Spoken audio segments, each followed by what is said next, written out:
Hi everybody, it's Karla here and welcome to Tuesdays with Grace. This is our second course with our Maverick box quilt, and I'm very excited to show you some free motion ways to quilt it. These will just be ideas. I'm looking forward to seeing what you do and how you create it, how you will quilt it. But let's get started. First of all, I want to introduce the newest addition to the Grace family, and that's the Quilter's Evolution Hoop Frame. So it is a great new frame. We have pulled out all the stops. It is worth every penny that you will spend on it. We have gone and designed this frame to make it last. It's going to be the first frame you get, and you won't have to buy another frame because it's going to evolve with you as a quilter in your quilting, in your home, in your space. So what you'll do is you'll start out, if you don't have enough room, with the hoop frame. And the hoop frame is 5 foot, but you can turn it in to a rolling frame that extends to 12 foot. So that's very exciting. Nobody's ever done this before, but go online, take a look at this new beautiful frame. We have really gone and done a great job of designing it to make it last for you. It is solid, it is sturdy, it is smooth as butter. I mean, I'm talking about praises for our other frames, but this one I am so proud of because we really took care and they listened.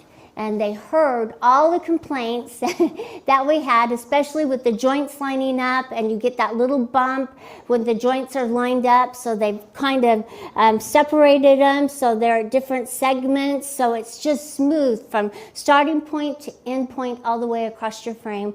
Take a look at it online. I know you'll love it. And like I said, it is an investment, but if you are a quilter and you are doing it all the time, you want the best. And this is absolutely the best. And so, like I said, go take a look at it and you'll really see why we have really pulled out all the stops and made it the best out there. So anyway, let's jump in, and this is the hoop frame that I'm using. You'll notice that the clamps are a little different. This pole right here is, it's got some grooves in it, but it ratchets. Cool. So you get that tension that you want, and then you'll just put your batting. Now, I don't have a backing on this because I might put a minky backing. I'm not sure what kind of a batting I want to put on it, but I don't want all the little designs to show through. I kind of wanted to make the backing kind of clean looking, so I may just stitch in the ditch all the way across straight lines. I'm not quite sure, but it will happen, and I will show you next week what I'm going to do.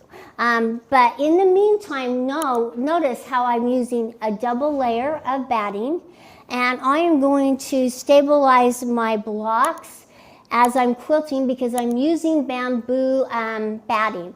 Bamboo batting is a little slicker, and just notice how your batting is and move it back and forth. And if it's slick and it slides, then you will have to not only base down, but tack down each of your blocks so that they don't move on you.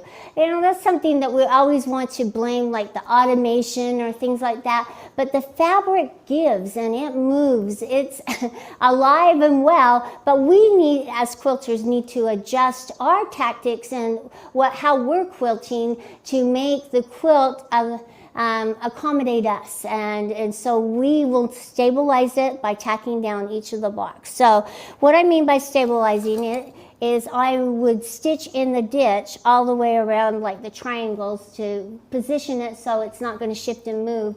If I was doing an edge-to-edge design with the automation, I would probably do that. Okay, so let's jump in and talk about different ways to quilt. Make sure that you use your pre-quilting checklist. Get everything that you need set up and together. For one of the first things is gather up all your supplies. Notice that I have gathered up all my supplies. Now I'm going to use more than one color of thread, so I pulled out all the different colors that I think that I might use. Now I probably won't use this one, but I might. It might add a little texture and make it a little fun. By adding this little lighter color it has the real light and a medium blue in it, and it might be nice Yeah, maybe in the white to make it look more like the fur. You know, the fur on the foxes, they have the chips, you know, they're getting a little gray. They have different coloring. So this might look really nice. Try it out, check it out. And what I do is I like to pull a little bit out and kind of just manipulate it right here. And so let me pull the camera over so you can see it. So I'm just going to kind of, and it kind of gives it a little texture looking, and that might look really good in that section right there. And it will offset it so it's light enough. And with the variegated look, it'll make it look like fur. So I might use that one. Then I have my white for the eyes. So I've got my Snow White, but this one here is our finesse, and it is the vintage blue. I thought this would be perfect because it's also variegated and it'll give that fur look as a, so see how fun that is? So that's going to give that a little more texture and make it look more like fur. And then I have my black, but I also have my variegated, which I may or may not use for my grays. This is Mountain Mist right here. I really like it because it goes from gray to a little white and then back dark. So it's kind of manipulating what I've done with the grays and the whites and the stripes. So, and then my good old smoky quartz. I love smoky quartz. It's one of my favorite colors. I use it all the time. I also like it because we have the pre-wound bobbins to go with that. Now, I may or may not, haven't decided. Well, I'm just using the batting as my backing right now. So I probably won't have to change and wind some bobbins. I could probably use the smoky quartz with all of these except for the white, and I pull out the pre-wound white. So make sure that as you're sewing that you're checking your tension with your bobbin and your top thread so that they're not pulling through and it doesn't look murky and your knot is nice and even and centered correctly. And that's what we're looking for. Now, the black, I will just use in the black areas, but I want to make it have some texture. That's why I will probably quilt in his ears, just so it looks like, you know, he has some fur in his ears. So those are the colors that I was planning on using. And I just wanted to kind of give you an overview of why I was going to use them in those areas.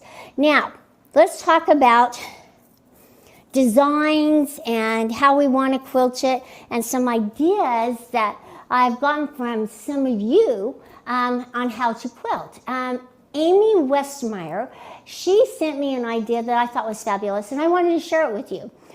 She has been using tissue paper. She found that the laser was a little hard for her to follow and she didn't like the look of it. You know, the laser does take practice. And the more you use it, the better you'll be. But a lot of customers or a lot of you quilters think, oh, wow, it's going to be so easy to use the laser. It's not. So it does take practice, practice, practice. So Amy sent me a picture of her, how she quilts, and she puts a piece of tissue paper across her quilt, then she'll draw on it so she can see through the drawing. And then she quilts over the tissue paper and she'll just remove it. And she likes this method. It was very easy for her to learn the designs, for her to see where she was quilting, and she was putting little paw prints. See how adorable her quilt is? The little elephants. Yeah, it is just fun and very cute.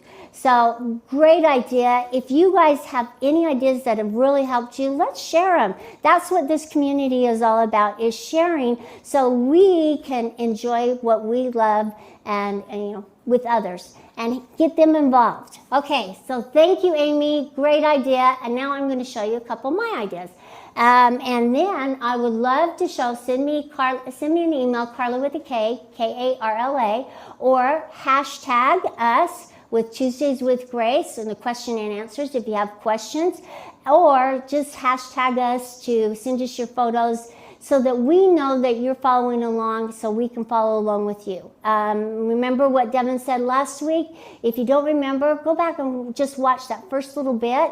He gave you some great information. We want to all become very involved in using social media the correct way, a positive way, to enjoy what we love. So let's jump in. Amy also said that she uses the pattern stick, temporary stick, and she just sprays it across to stabilize the tissue paper, which I thought was also a great idea. And I did have some of that. I did not have tissue paper. That's why I wanted to have her send me a picture of how she does it, but I did have some of this and I wanted to talk to you about this. This is great. It stinks a little bit, but it is great. It doesn't leave too much of a residue on your quilt, but you might want to test it first, okay? Just test it first and see if you like it, because it may not be for everybody. But if you're using a hoop frame, it does help stabilize your batting and your backing, and it may be something that if you're using a batting that it needs more stability and you don't want to stitch in the ditch, also you could use this to stabilize it as well. Okay, and here's another one. It's called Pattern Stencil. I've used it as well, so you could try both of those out and see what you like, make it your own way, okay? So I've got some pencils and some pens here. I've got my bobbins, everything. First of all, I just want to talk to you about designs, okay? I'm all about practicing your free motion designs and how you want to quilt it. So what I did is I printed out several copies of the quilt. We put the quilt design on it, so just print out that first page a few times so that you can practice your designs to see what you like. Okay, so for the star right here, and I'm going to just pull this over right here so you guys can see it. I thought it might be kind of fun, and I'm using a pen right here, so I'm going to use a double layer so it doesn't go through on the quilt, maybe even a triple layer, so it doesn't go through on the quilt, so that you can see what I'm doing. There were a couple of ways that we could do the star, okay? You could start here in the corner and do loops. So let me just turn the page so that you can see. So you could do loops starting right here. Try to keep them even and straight. And then you're going to do one on the gray, the same size, but then you're going to come back down and across. That's a nice, easy one. And loops are always nice, and they add that extra element where it's going to emphasize the star. Okay, that's a pretty one, and it's an easy one to do. Now, if you don't want to do loops, you're not comfortable with that, another thing that you could do is start at the corner and just do up, down, up, down, up, down. Or you could do them straight on. So you could start up like this, down, up, down, up, down, up, down. Or you could add several elements, okay? That's another one that's really easy, very simple, and you think, oh man, I'm a better quilter than that. I can do something more. Well, you could even add a little feather in there, okay? So you could start out. So we'll do a little feather that's going back this way, and then we could just go like this, and this, and this, and then come back.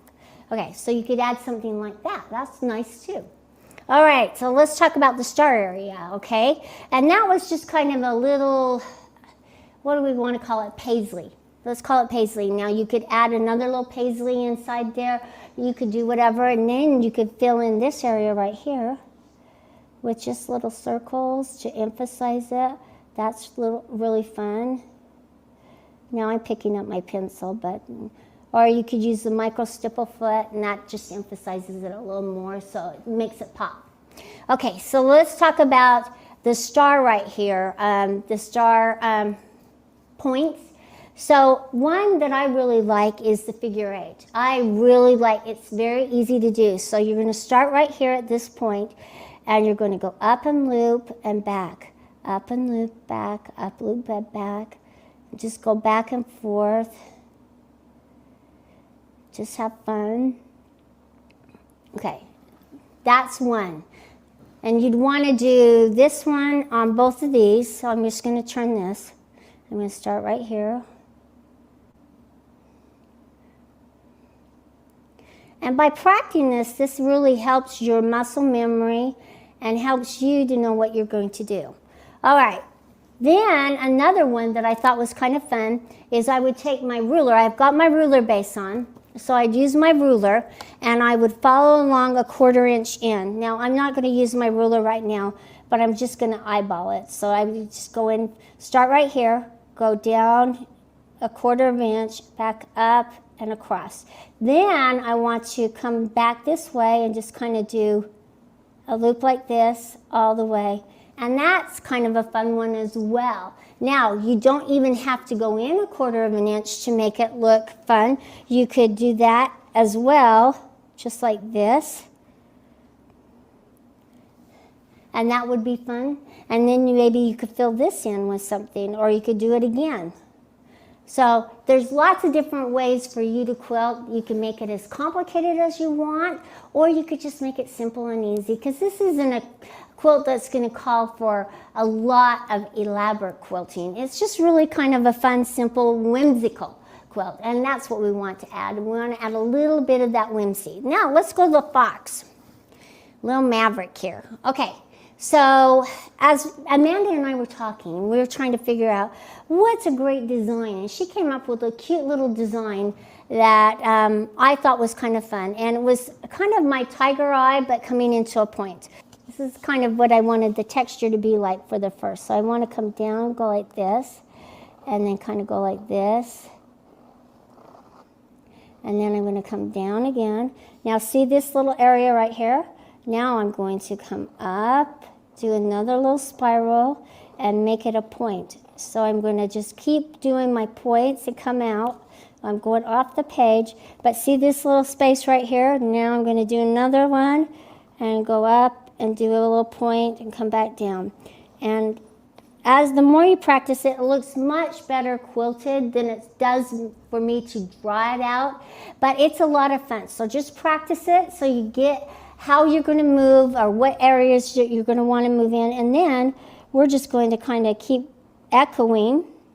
And see this right here? I'm going to echo and kind of come back. And then I want to do another one. And just keep going. And then I want to come back down, and then I'm going to come into this area. And you can see I've got a little bit more practicing to do for this one. But the more I do it, the better I'll become.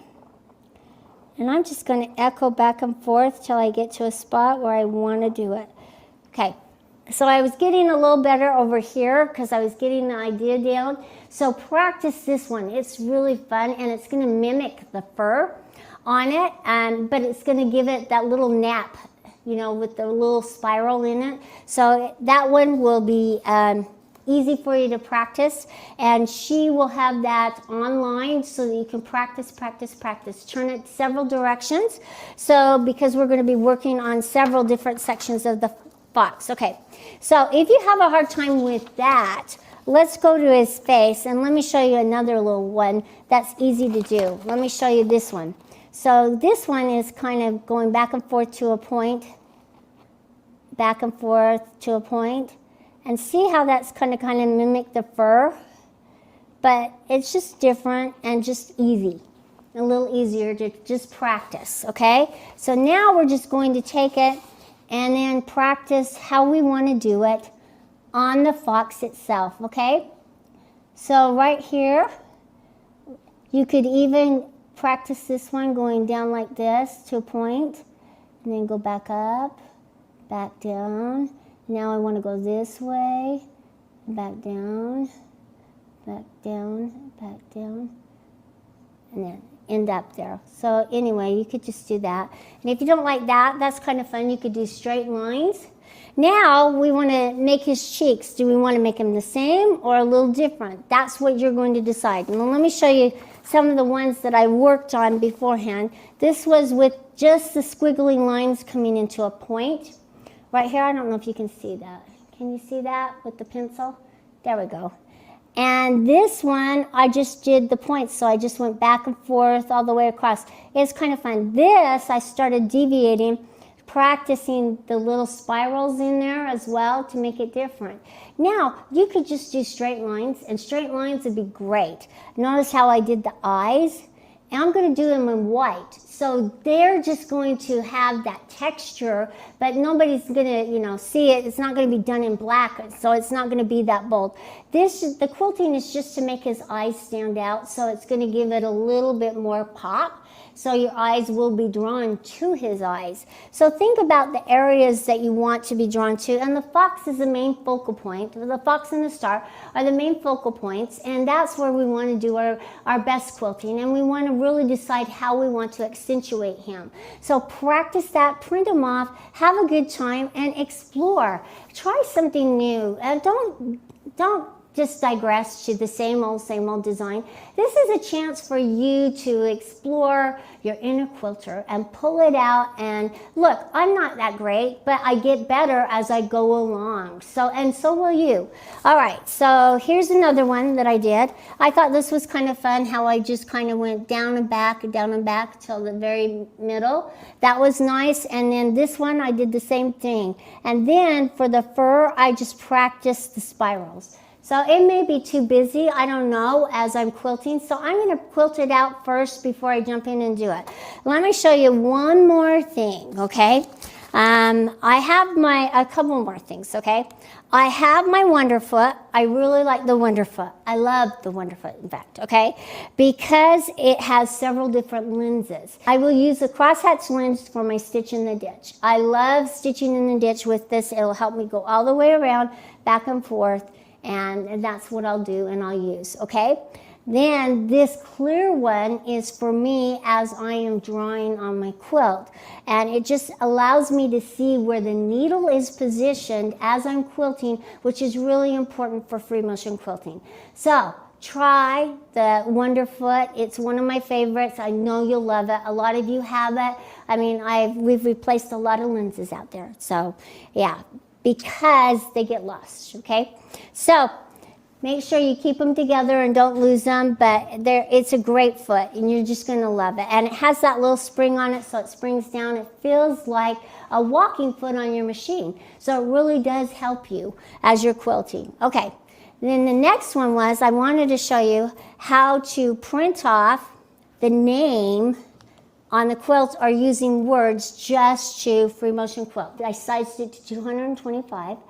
And then I printed it off, and it fits just right in here. But let me show you an idea. We're going to slow the machine down, and then we're going to sew out around. Now, because I have my ruler base on, using it, and it's kind of a block design, we may want to use our ruler to make it nice and straight, okay? And that may make all the difference in the world. So we can do that.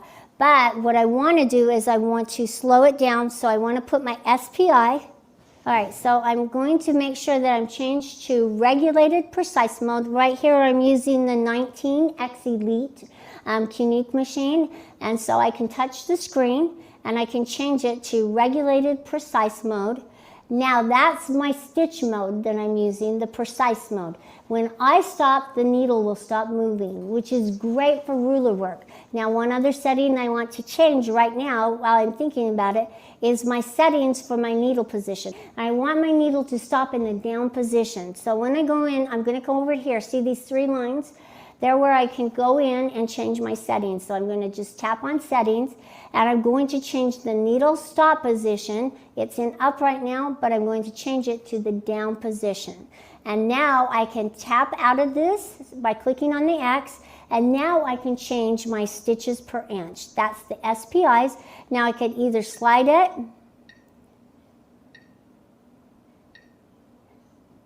or I could use the buttons. It doesn't matter, okay? So I'm just going to start out with 6. I may change that, but you don't know, okay? So I just wanted to show you what I'm going to do, and I'm just going to go around the M really quick and show you, and see how I pinned it. I pinned it so I hopefully won't hit the pins because I don't want them in my way. But I'm going to use my ruler, and again, these flat-headed pins are great. I'm going to turn it on.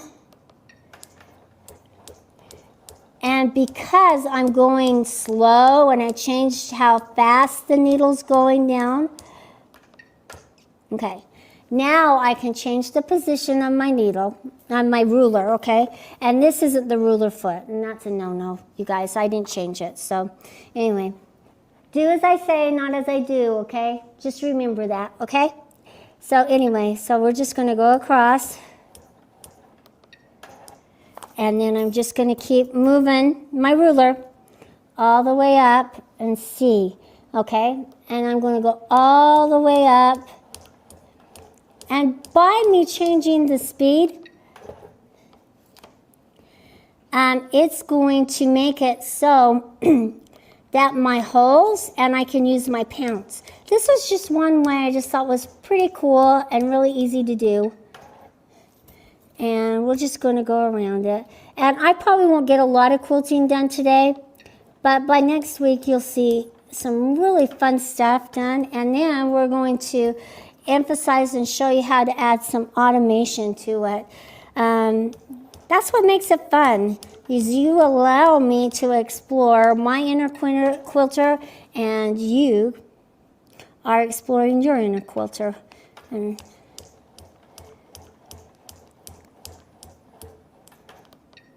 I probably don't have to turn it off, but I wanted to show you. I want to be really careful as I'm going across this, because this is a name.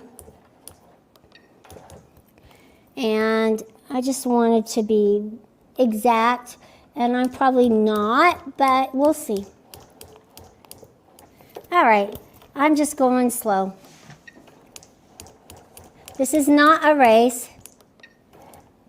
And then last but not least, and then I want to pull that needle down, that pin down, and then just move across. Okay, so now I can show you the pounce, okay? Now I'm going to put the needle up because I haven't threaded it or anything. And now I can take my pounce here, all right?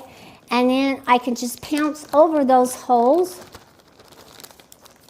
This is a little messy because it's been in the bag. So I'm trying not to get it all over the place. But now I can just kind of pounce right over the holes here. That is another way that you can mark your quilt, and the pounce does come out very easily and real quick. So then I would just thread my machine, follow along, use my ruler again, and quilt on it. There are lots of ways to do it. Practice, practice, practice. I know I've taken a lot of time today just showing you things, but that's the beauty of this. We can discover who we are, how we like to quilt, and just make it our own. I want to see what you do with your quilt, and how you quilt it, or what you're working on. You don't even have to be working on this little cute quilt. You could be working on something else and show me, inspire me with your beautiful ideas. So thank you for joining me. Join me next week when we discover the automation and what we can do with it. And I look forward to seeing what you do on the next Tuesdays with Grace. So email me. Bye.